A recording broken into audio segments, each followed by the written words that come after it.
Hey folks, thanks for joining me for this episode from the Embellish Pod. If you got here by chance, please take a moment to hit the subscribe button. Hopefully I can be found on any podcasting platform that exists, and if you can't find me on a platform, send me an email at embellishpod@gmail.com and I'll try to get that taken care of. You can also find video versions of this podcast on YouTube. You can find all of my links on Instagram at embellishpod or TikTok with the same handle.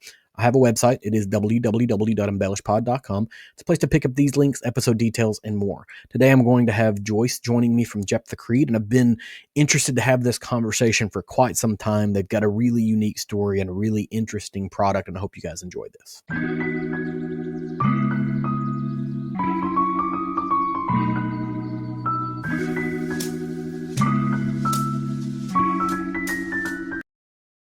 Good morning, good afternoon, or good evening, whenever you happen to be consuming this particular podcast.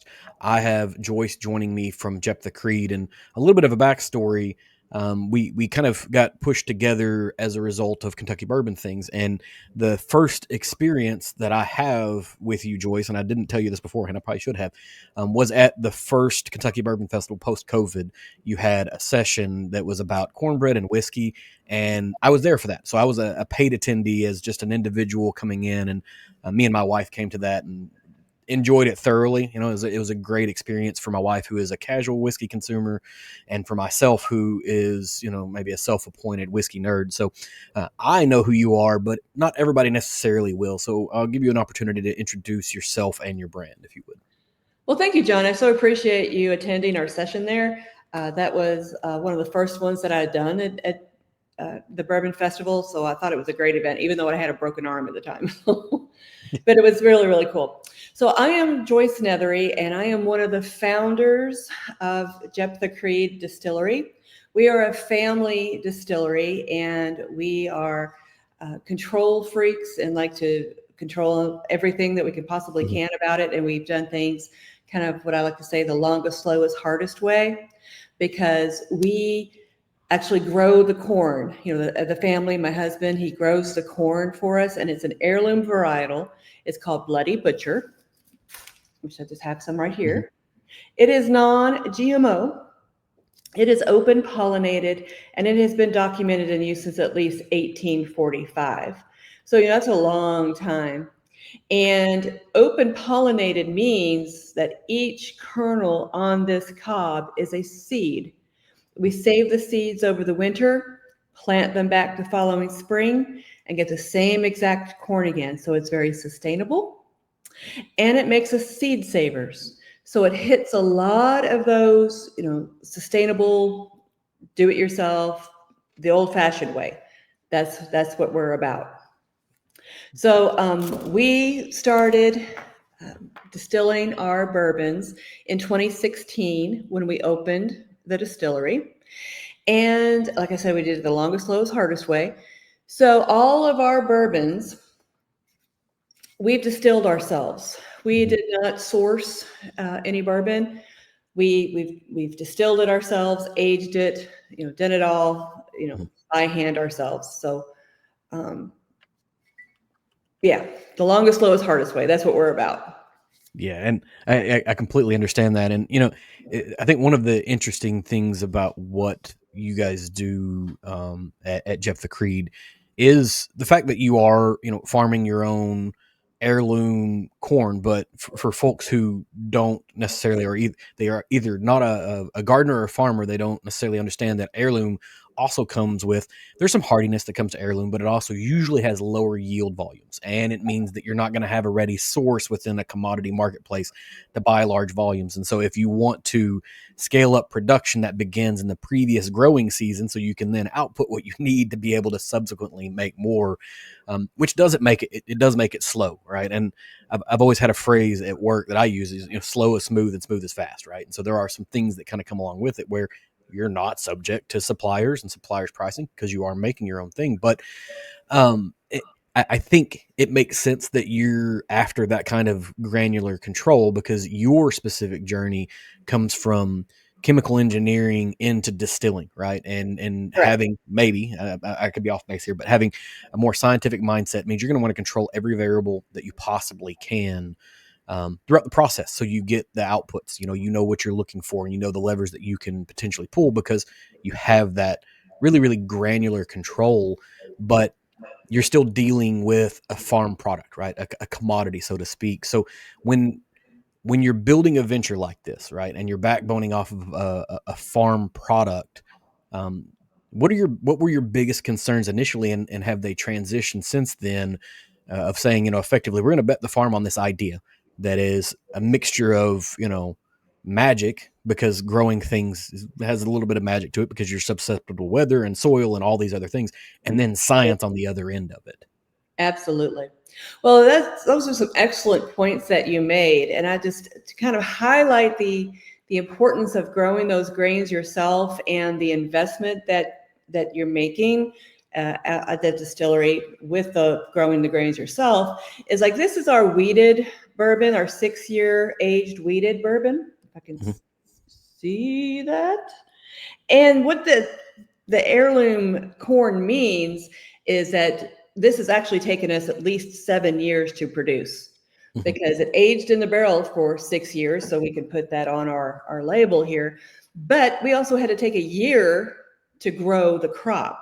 And that crop takes a full summer to grow. And so we plant in the spring, probably in April, May timeframe. Totally depends on the weather.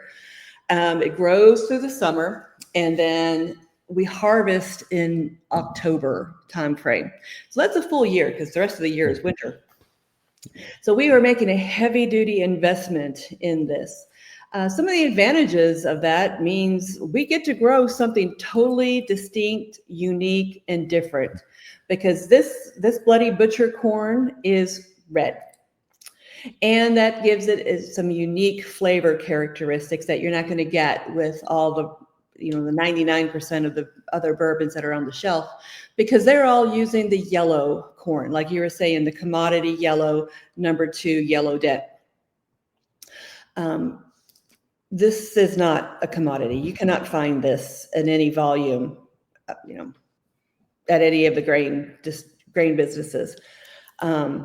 So that makes it pretty unique. So we have to have the facilities to store the grain ourselves, to produce it, to store it, to take care of it all. So it also means we need to have an extra supply, because we are subject to the weather. And this corn has lots of idiosyncrasies about it that we can get into if you'd like. But what that means, we have to have extra supply also. So if we have a really bad year that doesn't produce anything, that means I'm not going to be able to produce any bourbon either. Right. Which is not a good business plan. So we've had to grow some extra and maintain, what our target is to maintain at least a 2-year supply of corn for ourselves. Yeah, so you're effectively having to grow maybe not completely twice as much, but pretty close to twice as much, because I work in the ag space a little bit in my day-to-day job, and the last few years have been relatively good. Last year maybe wasn't great, but the few years before that have been decent for growing conditions, to be able to kind of put these things out, I guess. And you mentioned some idiosyncrasies of having Bloody Butcher as a part of your recipe process. I wonder, when you come out of the field, there, the corn has a certain percentage, and you're going to want to mash it based off of it being dried down to a certain percentage. Does it come off the field at the moisture level that you want, or do you guys have to continue dry down in your silos while preparing to then distill it? We have been all over the map with everything, and what we've found is with this corn, it takes a long time to dry in the field, and it likes to fall over before you harvest it. So it likes to lodge, and then the wildlife eat it. So that's one of the things that we found with this corn, is the wildlife love it. So yes, heirloom corn has a lower yield to begin with than the GMOs that you see. Usually when you see corn, you're seeing the GMOs as you're driving around. Right. What we have found with this is it gets really tall. It grows up to 13 feet tall, and then the ears can be anywhere on that stalk. So it can be anywhere. So that means that it can fall over in August thunderstorms, which means the wildlife have better and easier access to it, and they eat it and they love it. Yeah. So they don't only just eat it themselves, they tell all their aunts, uncles, friends, cousins, the neighbor next door. all of the deer show up to eat, and all of the raccoons, So we have a pretty good yield loss just due to the wildlife. Mm-hmm. So one of our compensation things for that is to grow extra, to grow in areas where we can't necessarily get a combine into, and to deliberately let the wildlife eat some. Mm-hmm. And we're very lucky, like you said, the weather has been pretty good the past couple of years, that we've been able to find some ways to deliberately plant a little bit late in the spring, because we found that this corn does not like to be cold and wet and damp at the beginning. Mm-hmm. So we deliberately plant now later, which means it dries later. So we have found that letting it dry naturally in the field is not an effective strategy for us. Mm-hmm. So we have invested in a dryer, and we'll harvest, at a relatively high, 25% moisture, 28% moisture, and dry it down to the distillable, 14%, 13, 14% that we want to keep it at. Yeah, that's always an interesting thing. I know, at least in commodity corn, most folks aren't wanting to pull it off the field if it's higher than 19%, right? They want it to be kind of below that, so they don't have to dry as much in the silo and do the mental math of it goes in at 19%. When it dries to 14%, now I've got extra space in my silo, and extra space is extra money, right? You want that. It feels like you because you're controlling all of these levers at a very granular level. It feels like your growth in the marketplace would be much more sustainable, right? You can't kind of balloon up in size because you can't source a large volume of, Bloody Butcher from somebody else. So you've gone through what it looks like as sustainable growth. What does that look like, right? Have you entered, are you entering new markets? Are you seeing, year over year growth, or, have things slowed down? Have they sped up? Kind of, how's that going? Well, from the bourbon distribution standpoint, we are doing, really, really well. It has taken some time for the bourbon to get aged up. So we have granularly, grown. And now that the bourbon is aged, we are now going to be celebrating our 9th anniversary in November. So the bourbon has gotten to age up. So now we've got aged bourbon on the shelf, and it's beautiful and delicious. And we are in a very good position where we are getting to grow and expand our distribution. So we are actually distributed through many states right now, about, I think, 12. So this year we have expanded really into Texas and Georgia and Florida. So getting to really grow out there and expand our footprint across the country. Yeah, and a lot of this is a thing that I see a lot, at least in kind of being tangential to the whiskey space. Is a lot of brands will kind of hit the ground really hard because they're able to pick up either commodity corn or commodity whiskey from someone else, right? They're building a brand, and so growing to 12 states for them is a little bit different, right? Because they're really just buying an industrial product, repackaging it, and then selling an industrial product, and so they can scale up fast, but they can also kind of get out over their skis a little bit. Sustainable growth feels like the right way to build a brand that you're wanting to be here for a number of generations. You've got a physical site location where you want people to come out and kind of experience what you're doing. Tell me a little bit about that, maybe. Well, we did build a distillery from the ground up. So we started, it's a greenfield build that we did. So it was a cornfield when we started. And actually, it was even more than just a cornfield. The road to get to the distillery ended at a creek. So there was no bridge. So we want people to have a nice, beautiful rural experience when they come to Jeptha Creed Distillery, but not so rural that it was a requirement to have 4-wheel drive and drive through the creek. So in addition to building the distillery, we also built the bridge on the road and extended the road to get to the distillery. So we built the distillery from the ground up, put our own spin on it, designed it. Every family member got to contribute to what we were doing, and it's just a beautiful place. And I invite everyone to come and visit us. We have great experiences, tasting. We have a cocktail bar, retail space, tours of production. We call it the Creed Cafe, so you can come and have lunch. have pizza and our small appetizer plates. We have a beautiful backyard with a stage. So we have several times a year have bands come in and play. So beautiful outdoor experience there, play cornhole. It's a great place to come and hang out.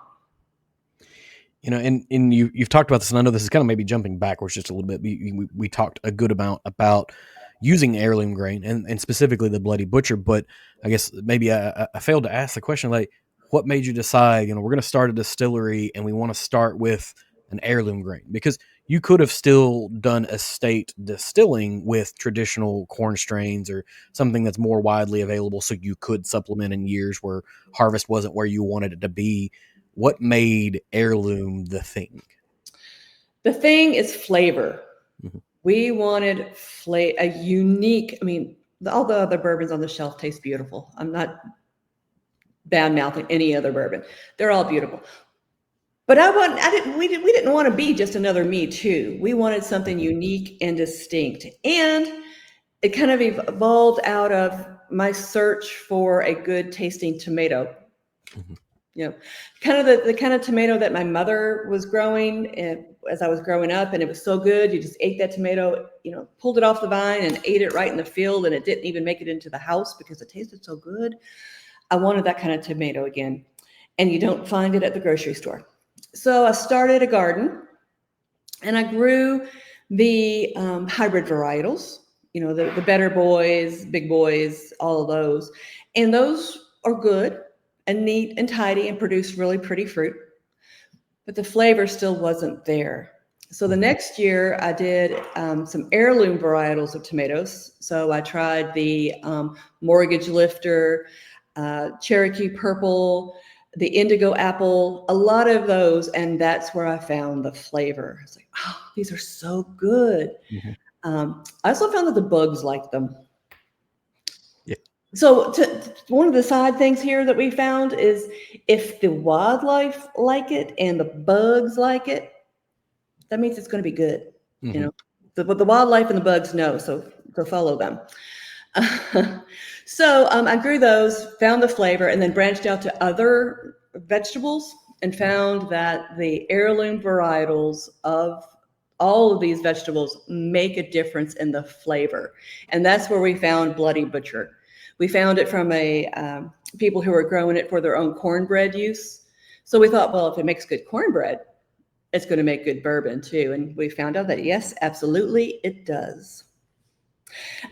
Just to expand on the heirloom corn thing a little bit, we are also now growing a blue varietal. This is a blue that my husband kind of developed. It's a cross between Blue Claridge and Blue Hopi. Then I call it Bruce's Blue for my husband, Bruce, who grows it. So we have a blue varietal that we're growing every year. So when we talk about the capital investment that it takes to store the Bloody Butcher all year round, we double that with the Bloody Butcher because I need another grain bin. It takes a whole other setup for this other varietal to keep them separate. And not only do we do it double, we're doing it triple. So this one is Hickory King. This is our white one. Well, we got several whites that we've done, but this is Hickory King. So we have grown red, blue, and white. Red, white, and blue corns. So that means I need another grain bin for it. So we've made a big investment in lots of different grain bins to keep all of these varietals separate so that the Bloody Butcher is just Bloody Butcher, and we have a red, white, and blue bourbon that we have that's our anniversary special. That's our once a year release that we release on Veterans Day because we open to the public on Veterans Day. And this is made literally with the red corn, the white corn, and the blue corn. And this is a very patriotic release that we do. We invite all veterans and active duty who come to the distillery to sign one of our red, white, and blue barrels. And then we have a QR code on our label that you can scan and see if the barrel that veteran signed is in this bottle. So that's kind of a tie right there. And portions of the proceeds of all these red, white, and blue bottles are donated to veterans organizations every year. So that's one that we're super duper proud of, and just love to get to honor our veterans that way. And but one of the things I really love about it, when people ask me, "What's your favorite bourbon? Which one of it that we make is your favorite?" It's like, well, that's kind of like asking me which of my kids is my favorite. I love them all. That may change by the day, right? You love them all, but on a certain day, one might be I have 2 children as well, so there are certain days where you're it today. You're the favorite today. Yeah, it depends what you're doing too. It's like, right. who the favorite. And it makes sense. Your conversation about tomatoes completely. We've gardened for a while in our family, and it's kind of the difference between the market products that you can buy is like I've always used like whole milks, 2% milk, skim milk, right? That's the difference between, an heirloom tomato feels more like whole milk, and your, Better Boy, while it may be big and pretty, is going to taste more like skim milk, right? You're kind of thinning out the flavor. It's still reminiscent. It's a tomato. Everybody understands it's tomato. And I'm not gonna cause maybe a gardener's internet riot to say, which one's the best tomato, because everybody has their own. That's the best tomato that exists. It's totally depends. It can change with the year. Yeah. So change with the weather. You've developed, a need for red corn. You've developed your own blue corn. You're also growing a white corn. Like, do you have more grains that you're trying to sneak out there and grow to be able to expand your palate? Or are you saying, as far as corn, we're going to stop here and think about something else? We have done all kinds of crazy things in the meantime. So we have grown. I talked about this white, the Hickory King, being our white, but we've also grown a red cob white, a trucker's white. We've gone white cob white, lots of different heirloom varietals. And we've settled on the Hickory King because of its growth. And this is a good sized ear. And look at that. That's a big ear. We've settled there, but we've got lots of other ones that we've done. We've also grown the Oaxacan green. We've grown some pinks. We've grown lots of different, like the Jimmy Red. We've grown Jimmy Red. We've grown lots of different ones. My husband has managed to grow lots of different corns for us. So we have used those and distilled them and are looking to see what those flavors develop into. So we have expanded out that way. But all of those different corns and managing them and keeping them separate and all, it takes a lot of logistics to do that. So right now we have kind of settled in on these three: the red Bloody Butcher, the white Hickory King, and the blue Bruce's Blue. Yeah. Now you also mentioned that you're running up on 9 years, right? So you launch Veterans Day of 2016. Yes. You've been in business for a while. And it's always a question everybody's always going to ask. Okay, well, you started 9 years ago. Do you still have some of the first year's distillate that's sitting in a barrel somewhere, or is it a victim of you're a business, you have to stay alive? So that first year ended up going into a revenue generation, and the fourth year, or whatever year it happened to be. We do have our very first barrel. Mm-hmm. It is a special barrel. We produced that barrel actually on a 30-gallon pot still before we opened to the public, and it's very, very special to us. And the only time it's been opened is on my son's 21st birthday. So really the only amount that's been drawn out of that one barrel is the amount that we tasted with him on his 21st birthday. And it is in the distillery. If you come and take a production tour, you're going to get to see that barrel. The other barrels that we produced that very first year have pretty much gone into production and have gone into the bottles. People are asking us, well, when is your bourbon going to get older? When are you going to have a 10-year bourbon? In probably another 5 years, maybe. Right. It's going to take a while. Because with bourbon, you kind of need a crystal ball also to know what the demand is going to be in 5 years, 4 or 5 years when your bourbon's coming out. So what we're producing right now is not going to be in your bottle for another, I'm going to say 5 years at least. And for the wheated, it's, another 6 years. So it takes a while. Yeah. And, the other thing that I've had other distillers and other brands tell me is like, maybe we don't want a 10-year version of the very first barrels that we made, right? Because when you open a brand new distillery, you're still figuring some things out. You make a quality product, but it may not be as good as what you made in year 3. Because year 1 is working out the bugs. Year 2 is maybe, dialing it in down to the kind of bottom level, and then year 3 is when you start really completely understanding the process from end to end. You've kind of grown into whatever you're doing. That's the stuff that you want to see at 10 years potentially, as opposed. I mean, you have a keepsake barrel. You have the thing that you have from the very beginning. It's like any business. Here's the first dollar we ever made, and you can kind of look at that. But everything after that, it's still a business, and you want to make sure you turn a profit so you can stay open for a long time. I wanted to lean a little bit into another portion of the conversation, and we've said it in a different way, but sustainability is one of the things that you kind of keep in mind. It's one of your core values based off of all the kind of the things that you guys kind of kick out there. But sustainability in agriculture often turns into a marketing word or a buzzword, right? It's a check the box kind of experiment, and regenerative agriculture has been a really big subject in recent years. So for Jeptha Creed's operations and its intents, what does sustainability mean for you? Well, it has several different aspects to it, and one of those aspects is, as we've said, is just making sure that we're growing the heirloom varietals so that we can save the seed and replant it the following year and not get sued by Monsanto or anything like that. So that's one aspect. But we also are focused on taking care of the soil and taking care of the land, because it's our property. It's our things that we want to give to our children, and it's an inheritance to them, so we want to really take care of it. So one of the things that we're doing is we do cover crops, and some of those cover crops we're now starting to crimp when we plant, so that there's a mulch going down for the next crop. So we're doing several things along those lines. That's a real definition of sustainability, instead of just we do these things where we recycle at the facility, or our stillage is going somewhere. You're talking about getting back to the ground itself and making sure that you're taking care of the soil so the soil can take care of you. And that does sometimes lean into the doing things the hard way, because sometimes it's easier just to run across the ground and not think about it and throw a whole bunch of chemical or fertilizer on it to try to get the soil where you want it to be before you put the next round of corn down on the ground.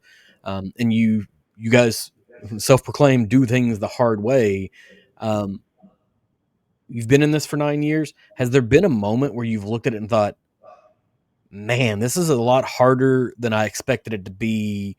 I guess maybe if you had a crystal ball, would you go, or if you had a time machine, would you go back in time and say, we're going to do things the right way, but we're not going to lean in so heavily on this? As far as the corn? No, as far as like just doing things the hard way, ground to glass, sustainability, making sure you control all of those things. I think that's just part of who we are. As a family, it's kind of a representation of us and who we are and everything that we've put together.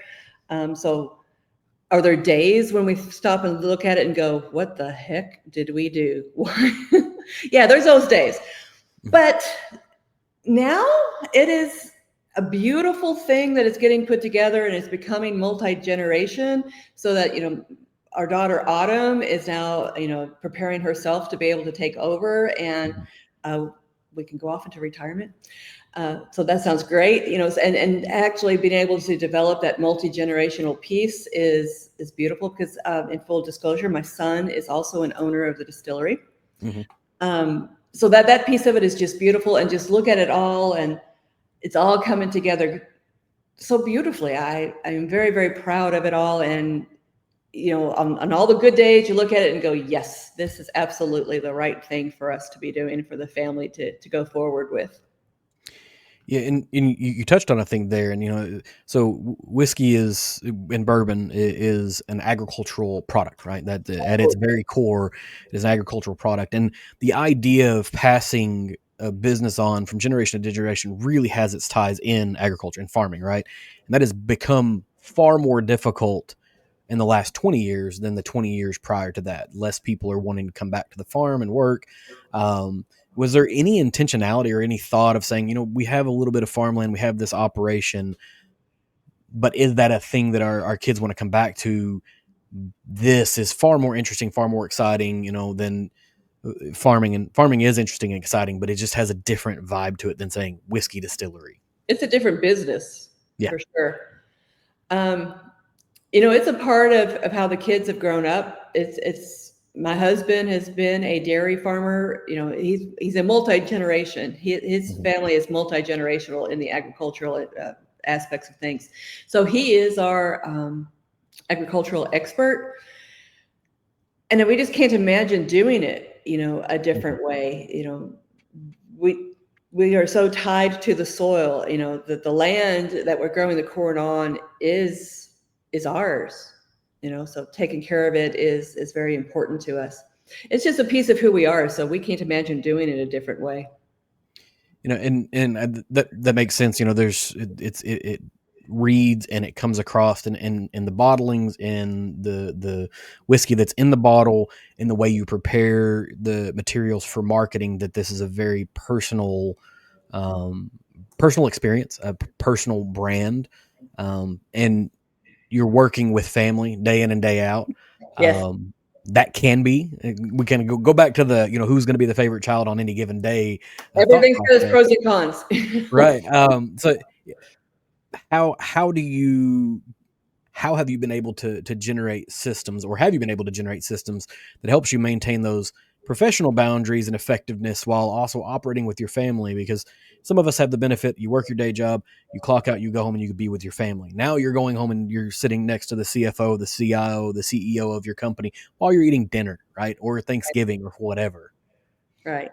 Well, luckily the kids each have their own homes, so we're not coming to the same house. Mhm. So we got a little bit of separation there, and over the course of time, we've just worked together as a family, you know, generationally. I mean, it starts, multi generations back. It's just the way that the family has grown up. So I don't know that we have any real systems Mhm. to share, but we just recognize that everyone has their own unique skill set. And as we've grown, we've learned to let those skill sets shine individually and not try to step on each other's toes. Mhm. Let everybody run in their lane and do their piece, Mhm. because collectively, all together, it turns out beautiful. Yeah, and maybe one last question around family stuff, and I know we're getting really close on time here. You've already mentioned some degree of succession planning. Have you thought about, or have the children thought about? This is the thing that you've built over the last 9 years. At some point, you're going to hand the keys over to them, and they're going to take it potentially in the same direction. Maybe they're going to pivot to a different thought process. Maybe they're going to change a little bit, right? Everybody's going to want to put their own stamp on things eventually. Have you guys started those conversations um, as you think about, succession planning? Well, from a succession standing planning standpoint, yeah, we've kind of lined some of those pieces out, and our daughter Autumn is, started out being our marketing manager. Then she got promoted to being sales and marketing, and now she also has production under her wing. So she is now VP of operations. Hmm. So she has gotten to grow and develop and grow her skill set as time has gone on, all within Jeptha Creed Distillery. So it's also, her baby. And Hmm. she's right now, targeting to become CEO, and hopefully in the not so distant future. Hmm. My son is right now working in my husband's companies, and growing and working and developing there. He could come in back in, well, he's come back into the distillery at some Hmm. point and join the business, and that would be absolutely fabulous. Hmm. So what they could do with the business after they get it, it could end up looking a little different Hmm. than it does now. But I think the values and the work ethic and all of those pieces that they've learned along the way are going to continue on. Yeah, and this will be kind of maybe the last question that I have for you today. Um, you know, being a woman in this industry is unique. Being a mother daughter team in this industry is also incredibly unique. And I think that the bourbon industry, the whiskey industry in the United States is a pretty open community, and people are pretty welcoming. What has it been like, kind of building a brand from nothing? You're not a part of this historical whiskey family as it exists, but building something from nothing as a woman and incorporating your daughter into this process as well. Kind of what has that been like? Overall, I think it's been fabulous. Like you mentioned, that this business, the bourbon industry, really does get along. And one of the terms I heard about the bourbon industry when we first started getting going was that the different brands were like frenemies. You Mm-hmm. know, like at the production level, everybody kind of really gets along and works together and helps each other out if something happens, as you've seen over the course of time. It's kind of when you get to the store shelf when things kind of get more antagonistic. Mm-hmm. But overall, everything has been, great. I've felt a lot of support from the bourbon industry, the Kentucky Distillers Association. A lot of these things that we all get together frequently, as an industry and work together to solve problems and solve issues that I don't see being a woman in the industry is any particular issue, Mm-hmm. that, and even being new is not that big a particular issue.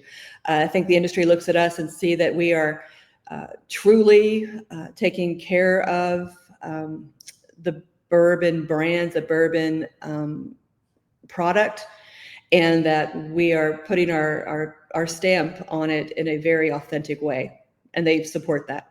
Yeah. And I've often heard the bourbon and whiskey community, at least from the corporation standpoint, being described as a family, and I think it's a pretty appropriate, right? So if you think about, and I don't know, maybe your cousins are a little bit different, but if I think about how I interact with my cousins, we really care about each other and we love sitting down to have a meal together. But also there's a degree of competitiveness and achievement, or you're gonna play cornhole or croquet or something out in the yard. There's gonna be an edge where you're going to find some tension, but you're also going to have a good time, being around each other. And that's very much what it has felt like Yes, as that I've is talked to really people true. within the industry. Joyce, thank you so much for your time. I want to give you an opportunity to kind of close out here. If you've got anything that we didn't talk about that you do want to talk about, here's the chance. Let's make sure we get the last little bit in there. Okay. We can't create more time. You gave me time. I'm so thankful for it. And so I'll let you finish. The last little piece I want your viewers and listeners to know about is our name, our Mhm. Jeptha Creed, and what that really means and what that stands for. Is, we're a farm craft distillery, and our home farm is at the foothills of some hills called the Jeptha Knobs here in Mhm. Shelby County, Kentucky. And those knobs were named by Squire Boone and Daniel Boone when they came in and explored Kentucky in the late 1700s. They were attracted to those hills because there was a salt lick up there. So that's where the buffalo and the deer and the turkey were. So I like to say it was the grocery store of their day. Mhm. And we found documentation that says they named him Jeptha after a biblical warrior in Judges 11. Mhm. So we want to be all about our local history, heritage, and culture. Our personal family history is right there. Local and state history with the Boones. And then we've got Bible history. We think Jeptha is perfect. Mhm. And then Creed is our promise to stand by honoring those values as we grow. So I just wanted to share what Jeptha Creed is, and that it's something that is very personal, and has a lot of meaning for us. Yeah, And we just want to share that with everybody. yeah, no, without a doubt. I can't think of a more perfect way to kind of wrap things up. This is a personalized stamp with a lot of thought and intent. Intentionality is all over everything that you guys are doing. It's phenomenal, and thank you so much for your time today. Thank you, John. I so appreciate you and all of your viewers and listeners. Thanks for tuning into this episode of the Embellish Pod. If you enjoyed this, please leave me a review on whatever platform that you're consuming this on. Leave a comment if at all possible. Hit me up on social media on TikTok or Instagram using Embellish Pod. And you can give me a follow so you can keep up with what's going on here. I can be found at www.embellishpod.com with all of my links, accounts, and contact details. Thanks for stopping by.